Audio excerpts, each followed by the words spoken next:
네, 지난 10년간 끌어왔던 영남권 신공항 문제, 밀양도 가덕도도 아닌 김해공항 확장으로 이렇게 결론이 났습니다. 자, 그런데 발표 전까지 많은 사람들은 예상치 못했습니다. 제3의 선택을 한 결정의 배경, 기준이 무엇인지, 그리고 앞으로 김해공항이 어떻게 바뀌게 될 건지 지금부터 전문가와 함께 잠시 짚어보도록 하겠습니다. 김방희 생활경제연구소장, 임승빈 명지대 교수 두 분 자리에 함께했습니다. 안녕하십니까? 네, 안녕하십니까? 네, 안녕하세요. 자, 먼저 청와대가 조금 전에 입장을 내놨습니다. 신공항이 맞다. 그러니까 백지화는 아니다 이런 입장인데요. 네. 거기에 대해서 전문가는 어떻게 보십니까? 사실 뭐 신공항이든 동남권 신공항이든 또는 뭐 김해공항 확장이든 간에요. 중요한 거는 뭐 심하게 얘기하면 말에 지나지 않고 이제 핵심은 앞으로 동남권 전체의 물류뿐만 아니라 동북아 국가에서의 어떤 허브적인 공항 기능을 만드는 게 굉장히 핵심이라고 봅니다. 예. 그런 관점에서 본다면 저는 현 박근혜 정부에서 저는 가장 잘한 정책 중에 하나라고 이렇게 꼽아도 손색이 없다 이렇게 봅니다. 왜냐하면 지금 이러한 결정이 차세대 후세대의 어떤 경제 발전 그리고 동북아 시대에서의 물류의 어떤 허브적 기능을 하는 데 있어서는 오히려 만시지탄이 있죠. 빨리 하고 그다음에 조금 더 빨리 우리가 했으면 사실 이제 인천공항이 한해동공항한테 밀렸거든요. 예. 그럼 임 교수님도 전부터 김해공항을 확장하는 게 맞다라고. 저는 제가 이제 전문 분야가 지방자치나 지역개발 이런 쪽인데, 예. 저는 평상시서부터 가장 어떻게 본다면 정치적인 용어의 선택이 실수라고 봤는데, 오히려 김해공항 2기 공사라든가 또는 확장 공사 이런 식으로 접근을 했으면은 당초에 발생하지 않았던 안 했을 수도 있었던 문제가 발생했다 이렇게 봅니다. 그러면 왜 오히려 가덕도로 가거나 밀양에다 새로 짓는 것보다 확장을 하는 게 더 좋은 걸까요? 사실 이제 이러한 공항 입지에 대한 갈등은 우리뿐만 아니라 바로 이웃 나라인 일본 그리고 또 중국도 굉장히 커다란 항상 이 공항 입지대에서는 지방 정부와 중앙 정부의 갈등, 또 지방과 지방과의 갈등이 첨예하게 대립을 합니다. 왜냐하면 한국이나 일본이나 중국 모두가 다 국제공항일 경우에는 국비로 다 100% 하는 게 특징이 되겠고요.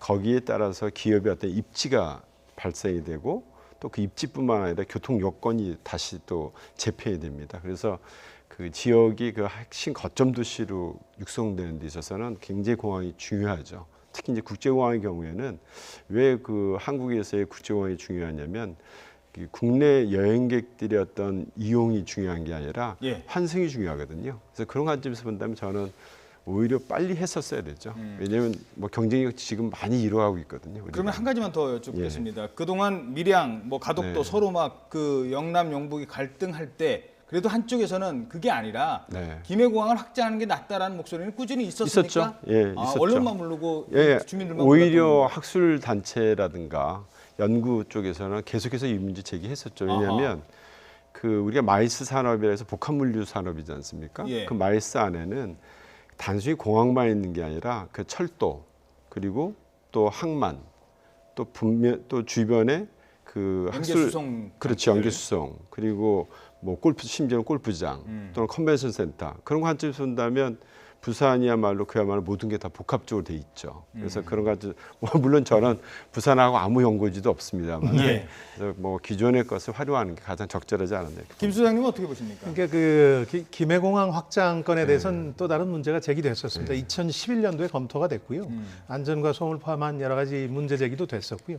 지금 이제 임 교수님께서 영남권 신공항의 필요성이 진작에 제기되고 이게 진행됐으면 좋겠다 하는 바람을 말씀하신 건 이제 맞는 얘기인데 김해공항 확장이 과연 답이냐에 대해서는 저는 결과도는 확인돼야 될 문제라고 생각하거든요. 그러니까 사후 관리가 잘 돼서 정말 그런 이제 허브로서의 기능을 하면 성공하는 거고요. 그렇지 않으면 이번 선택이 묘수가 아니라 악수가 될 수도 있는 거거든요. 그런 점에서 보면 두 가지를 좀 구분해서 보자. 그런 얘기입니다. 경제적인 측면에서 지금 이렇게 설명을 합니다. 다른 데 짓는 것보다 그래도 있는 공항 확장하는 게 최대 6조 원을 줄일 수 있다. 어떤 근거였을까요? 이제 용역을 검토한 파리공항공단 엔지니어형 측에서 제시한 숫자인데요. 이제 4조 1,700억 가량이 든다는 겁니다. 예. 김해공항을 확장하는 거. 이제 요즘 말을 좀 바꿔서 요즘 신공항 수준이다 이렇게 얘기하고 있습니다. 활주로 한 본을 건설하고 거기에 터미널과 관제탑까지 하니까 이건 이제 신공항 개념이다 이렇게 설명을 하고 있습니다. 예. 이거에 4조 1,700억이 든다는 얘기인데요. 밀양이 6조 원, 가덕도가 10조 원이니까 한 6조 원 가까이 아낄 수 있는 거 아니냐 이런 논리를 가지고 있습니다. 그러나 제가 어제 이제 발표를 보면서 절실하게 느낀 것 하나가 있습니다. 이건 이제 누구의 손도 들어주지 않은, 말하자면 최악의 지역 갈등을 피하기 위한 정치적 선택이었는데요. 근데 정치적 선택을 경제 원리라는 외피로 많이 이제 포장하려고 노력했다 이런 느낌은 됩니다. 원하면 이게 이제 한 14년 동안 끌어온 지역 간 갈등의 소재 아니겠습니까? 예. 영남의 화약고다 이런 표현까지 쓰다 보니까 그 용역 주체 측이나 정부 측에서 여기에 경제에 어떤 외피를 많이 입혔다 이렇게 보이는데 그 중에 가장 중요한 부분, 그 어제 영역 검토를 한 파리공단, 공항공단 엔지니어링 측에서 제공한 숫자가 이제 가장 중요한 숫자였습니다. 자, 6조 원 이상 아낄 수 있다는 겁니다. 그렇죠. 네. 자, 그런데 그 대구 지역 또는 뭐 부산 지역에 계신 분들, 밀양에 계신 분들 입장에 생각하면 이런 생각이 들 겁니다. 아니 이럴 거면 뭐하러 지난 14년간 뭐 그렇죠. 새로 지어진다는 허황된 꿈만 준 거 아니냐? 네. 왜 멀쩡한 사람들 괜히 꿈에 부풀게 만들고 네. 싸우게 만들었냐는 얘기는 나올 수 있을 것 같습니다. 저는 이제 뭐 전문 분야가 정치학이 아니라 행정학이라서 기능적으로 접근하는 측면이 있는데 당초의 문제는 영남권 신공항이라고 하는 용어 자체 그렇게 튀어나오고 또한 밀양이나 가덕도 나오게 된 배경을 본다면 충분하게 어떤 경제적 타당성이라든가 또는 앞으로의 그 허브적 기능 그것을 고려하지 않고 어떻게 본다면 지역 이기주의적 발상으로 나왔죠. 그래서 그게 오히려 그 불씨를 키웠지 사실은 그 제가 거듭 말씀드립니다마는 그 대한민국에 있는 동남권에 있는 부산의 김해공항이 그분들만 위한 건 아니거든요. 그렇죠. 예. 그 어떻게 보면 국가 경제 전체적인 관점도 되고 그다음에 이제 오히려 그 공항의 경쟁력에서 가장 중요한 건 환승률이거든요. 환승률이라는 건 내리지 않고 그 공항에서 트랜스퍼하는 승객들이 많으면 그 공항의 수익이 굉장히 높아집니다. 근데 이제 그 전세 출입국뿐만 아니라 환승객이 그게 많을 때. 사실 핵심이었죠. 예. 근데 이제 제가 왜 자꾸만 강조드리냐면 그 동경 나리타하고 하네다도 갈등이 심했을 때 하네다를 확장을 했거든요. 예. 근데 이제 그때 많은 얘기가 있었죠. 심지어는 2011년 9.11 그 대지진 때는 하네다가 괴멸까지는 안 되지만 상당한 파괴를 받고 또한 그 공항이 폐쇄까지 이르렀잖아요. 한 동경대지진 때요. 예, 동경대지진 때. 그럼에도 불구하고 지금 우리 인천공항을 앞섰거든요. 환승률이. 그러니까 그게 무슨 의미냐면 아까 그 사회자께서도 말씀하셨습니다. 공항을 어떻게 잘 운영하기가 굉장히 중요합니다. 지금 우리 인천공항이 유리한 조건에서도 불구하고 공항의 어떤 운영에 대한 그 미숙 그런 거에 의해서 유리한 위치를 잃었거든요. 예. 그래서 저는 부산에 공항이 확장이 된다면 김해가 확장이 충분히 가능하다 봅니다. 그 하나만 더 짚어보죠. 지금 이제 서운한 마음도 말씀을 드렸습니다만 사회적 비용 측면에서 봤을 때 지난 14년간 사회적 비용도 많이 들지 않았겠습니까? 그러니까 이제 해당 지역의 이제 주민들뿐만 아니라 여기에 정치적 이해가 맞물려 있는 정치 이해 세력까지 가세를 했거든요. 그렇죠. 그러니까 사실은 그 브렉시트라는 게 어떻게 보면 상당히 경제적인 논리의 문제인데 정치적 선동까지 가세하고 나니까 지금 내일 벌어지는 그 이슈가 그렇죠. 글로벌 지금 금융 시장에 그런데. 그런 그 충격을 줄 정도가 되지 않았습니까? 이게 14년간 이게 큰 정치 이슈가 된 겁니다. 단순히 주민들이 경제적 이해를 위해서 이른바 핀비 현상 그것도 비판받고 있습니다만은 내 앞마당에 좀 돈 되는 시설 놓자 이런 걸 더 넘어선 정치 논리로까지 발전했기 때문에 그러니까 주민들께서 허탈해 하시는 건 이제 말할 것도 없는데 이번 사회적 비용을 고려했다는 측면은 그런데 어느 한쪽을 선택하면 그게 더 커지지 않겠느냐 하는 우려를 분명히 했을 겁니다. 예. 그래서 이제 정치적 선택을 했다는 표현도 나오고 있는 것이죠. 예, 알겠습니다. 네. 자 그렇다면 대폭 확장이 되는 김해공항. 자, 앞으로 어떻게 바뀔 것인가 이 부분도 좀 짚어봐야 될 것이라고 합니다. 지금은 활주로에서 뜨고 내리는데요. 앞으로는 한쪽은 뜨고 한쪽은 내리는 기능을 갖게 된다고 합니다. 자, 그렇게 되면은 뭐 신공항을 하나 더 짓는 것과 똑같은 역할을 할 것이다라는 얘기가 나오고 있습니다. 자, 그럼 한번 그 조감도를 보면서 자세히 들여다보도록 하죠. 장민정 앵커가 대변신을 하게 될 김해공항의 모습을 미리 살펴보도록 하겠습니다. 가덕도도 밀양도 아니었습니다. 10년을 끌어왔던 영남권 신공항은 김해공항 확장이라는 제3의 안으로 확장됐습니다. 새로 공항을 만들지 않고 기존의 김해공항을 넓힌다면 최대 비용을 6조 원까지 아낄 수 있다는 용역 조사 결과 때문이었습니다. 자, 그렇다면 김해공항은 어떻게 달라지는 걸까요? 기존의 활주로 2개가 있던 김해공항에 3,200m 길이의 활주로가 하나 더 생깁니다. 충돌을 피하기 위해 각도를 살짝 틀어서 기존에 있던 활주로와 V자 형태로 배치할 예정인데요. 이런 V자 모양의 활주로에서는 동시에 이착륙하는 비행기가 서로 영향을 받지 않아 안전이 확보된다고 합니다. 활주로를 하나 늘린 덕에 비행기는 더 많이 뜨고 도착할 수 있는데요. 현재 1년에 15만 2천 회인 김해공항 활주로 수용 능력이 1년에 29만 9천 회로 2배 가까이나 늘게 됩니다. 터미널도 하나 새로 만들기로 했는데요. 기존에 있던 터미널은 국내선 전용으로 활용하고 신설 터미널은 국제선으로 승객들을 위해 사용하게 될 예정입니다. 이 덕에 현재 1년에 1,700만 명을 수용할 수 있는 여객 터미널은 3,800명이 이용할 수 있는 규모로 커지게 될 예정인데요. 국토교통부 관계자는 사실상 동네 작은 소매점이 대형마트로 바뀌는 큰 수준의 변화가 될 거라고 전했습니다. 네, 소매상이 대형마트로 바뀐다라고 했습니다.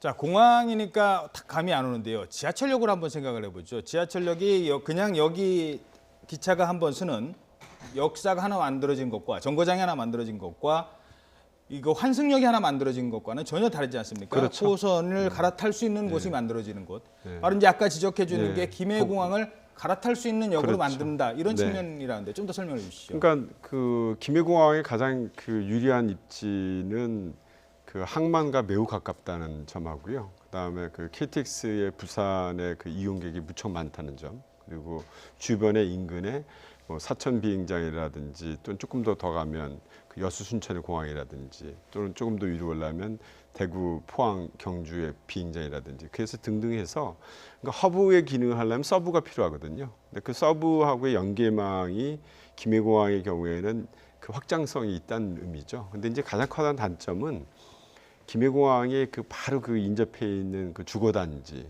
그리고 배후단지가 매우 필요합니다. 그렇겠죠. 예, 물류를 하려면 소위 말해서 보세 창구라든가 예. 배후단지가 매우 필요한데 그게 이제 굉장히 잘 돼 있다. 적다는 거죠. 아, 김해가 지금까지. 예. 너무 도시가 인접한 거죠. 아, 그래서 이제 앞으로 문제는 저는 이제 일본에서 공부했습니다만 일본에서 계속해서 이 문제가 심각해서 결국 바다로 나갔거든요. 예. 하네다 같은 경우도. 그렇죠. 그래서 오사카도 오사카도 마찬가지고요. 바다로 예. 나갔고 그다음에 이제 전 세계에서 가장 경쟁력 있는 공항이 프랑크푸르트. 예. 그다음에 경쟁이 있는 홍콩. 전부 다 바다 쪽을 예. 면하고 있습니다. 그러니까 그런 측면에서 본다면 그 바다에 임해 있는 게 여러 측면에서 앞으로 그러니까 제가 왜 후세대 차세대를 위해서 중요하냐면 이게 이번 세대가 아니라 앞으로 장기적으로 100년, 200년 하다 장기적으로 본다면 바다가 유리하죠. 또 하나 생각할게요. 짧게 부탁드리겠습니다. 이게 새로운 곳에 지면 네. 그냥 허허 벌판에 바다면 바다, 네. 허허 벌판에 지면 주변에 뭐 민원도 없고 그렇죠. 상관이 없는데 네. 지금 김해공항 주변에는 주민들이 살고 계시거든요. 그래서 이제 그 다른 나라의 사례를 본다면 그 중국에서 5대 공항이라고 하는 그 공항들이 주로 그 상해, 신전, 홍콩, 마카오, 광주어 최근 이제 주해라고 하는 곳까지 됐는데 여기 6천만 명이 삽니다. 예. 그러니까 중국도 점점 도시화가 되는 거죠. 그러니까 그 공항이 도시 내부가 돼버린 상황이 발생되는 겁니다. 우리 그 김포처럼. 예. 그런데 이럴 경우에는 뭐 여러 가지 방법도 있는데 오히려 주민들을 이주시키는 게 오히려 더 적은 비용이 듭니다. 그러니까 거기를 보상을 해주더라도 보상을 하더라도 왜냐하면 그 보상은 결국은 주민들 국민들이 받지만 땅을 메운다면 그건 회수가 안 되거든요. 예. 그러니까 보상을 오히려 하고 또는 그 다른 나라 사례도 있습니다만은 주민들에게 일자리를 제공하는 방법입니다. 아하. 거기서 원한다면 거기 새로운 그 기지가 되고 물류로 변화되니까 차라리 그게 낫지. 죄송합니다. 그게 낫다는 예, 거죠. 말씀드려 예. 죄송합니다. 그게 낫지 뭐 예. 12시 이후에는 비행기 못 뜨게 하고 이거는 아니라는 그거는 오히려 경쟁이 떨어지죠. 알겠습니다. 그 이용객 입장에 생각하면요. 지금 뭐 그 여행 갈 때 해외 여행 갈 때 보면은 김해 출발, 부산 출발 이러면은 이제 밑에 아래 지역에 계신 분들은 인천공항까지 굳이 안 가고 그래서 더 좋은데 앞으로 이런 측면에서는 더 활성화될 수 있을 것 같습니다. 이용객 측면에서 이제 두 가지를 봐야 되는데요. 예. 국내선 이용하는 데는 김해공항이 그렇게 좋지 않습니다. 왜냐하면 부산을 간다고 했을 때 거길 거쳤다가 다시 부산으로 들어가는 시간까지 고려하면 그렇죠. 차라리 KTX가 낫다 훨씬 이런 낫다. 의견도 있고요. 예. 또 국제선의 경우도 아직 보완해야 될 점이 많은 게요. 국제선도 지금 미주나 유럽 쪽은 이쪽이 거의 없습니다. 그렇죠. 이제 중국이라든가 예, 동남아니까 일본, 아시아 쪽. 그런 예. 그런 점에서 보면은 이제 불편한 점이 있고요. 이게 아까 이제 언급이 안 됐기 때문에 다시 말씀드리자면 예. 군과 같이 사용하고 있기 때문에 그렇죠. 군기지 이전 문제가 남아 있고요. 예. 아까 안전과 소음 문제는 교수님께서 이제 말씀을 해주시니까 가름하더라도 공군기지는 지금 이전을 안 할 계획으로 지금 알려지고. 그렇습니다. 이제 같이 이용하는 건 하는데 예. 다만 이제 24시간 이용을 위해서 이제 아까 소음 문제를 포함해서 이걸 어떻게 해결할 거냐 하는 사후 관리해야 될 부분들이 지금 많이 있습니다. 그러니까 예. 이렇게 떡 던져놓고 이걸로 해결되는 건 아니고요. 이제 그동안 기대를 해왔던 반대 여론들 이제 설득하는 작업이라든가 안전 소음 같은 문제를 보완하는 작업. 무엇보다도 제가 꼭 지적하고 싶은 거는 예. 이제 이런 새로운 프로젝트가 생기면 이익을 어느 지역이 독식하게 될 거라는 이유 때문에 핀비 현상도 일어나고 주민들의 예. 정치적 이해 관계자들도 여기에 가세하는 거거든요. 예. 그러니까 이익을 나누는 방식. 예를 들어서 이 신공항으로 영남뿐만 아니라 이제 동남권 일대가 다 이익을 받을 수 있도록 뭐 교통망을 통해서 할 수 있거든요. 그런 부분에 더 아이디어를 내고 전략을 짜는 게 중요한 게 아닌가. 알겠습니다. 그런 생각이 듭니다. 네. 자, 마지막으로 그동안 지역 갈등 정말 심했습니다. 하지만 이렇게 생각할 수 있죠. 뭐 밀양에 지어도 대한민국 땅이고요. 가덕도에 지어도 대한민국 땅이고 김해공항을 확장해도 결국은 대한민국 땅 아니겠습니까? 하지만 지역 주민들은 지금 아직도 상처가 남아 있습니다. 어떻게 풀어야 될까요? 이 문제는 이제 더 이상 아까 말씀하셨습니다만은 직접적으로 당사자들 간에 해결될 수 있는 문제는 아니라 봅니다. 그래서 가능하면 모든 좀 균등성 있게 가게 하려면 부산의 경우에도 조금 아까 말씀드린 주민의 이주 대책이라든가 이런 건 부산시가 적극적으로 해야 된다고 봅니다. 국가가 할 일이 아니라. 예. 그래서 자치단체가 책임질 일은 분명하게 하고 그다음에 또한 거기에 입주할 수 있는 기업에 대한 부분 또 교통망 특히 이제 요번에 부산 김해 쪽에 정해졌다면 호남권인 여수 순천 화학단지라든가 이런 이 기업들 간의 연계성도 강한데 거기도 분명히 뭐 철도 고수철이라든가 그런 것도 충분하게 고려의 대상이 돼야지 국가 전체적인 어떤 허브적 기능을 할 수 있지 않냐 이렇게 봅니다. 예. 어떻게 보십니까?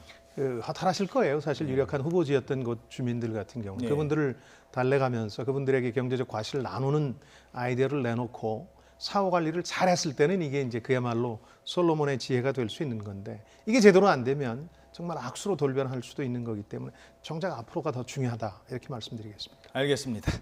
네, 지금까지 김방희 소장 그리고 임승빈 교수였습니다. 오늘 두 분 말씀 고맙습니다. 네, 안녕히 계십시오. 감사합니다.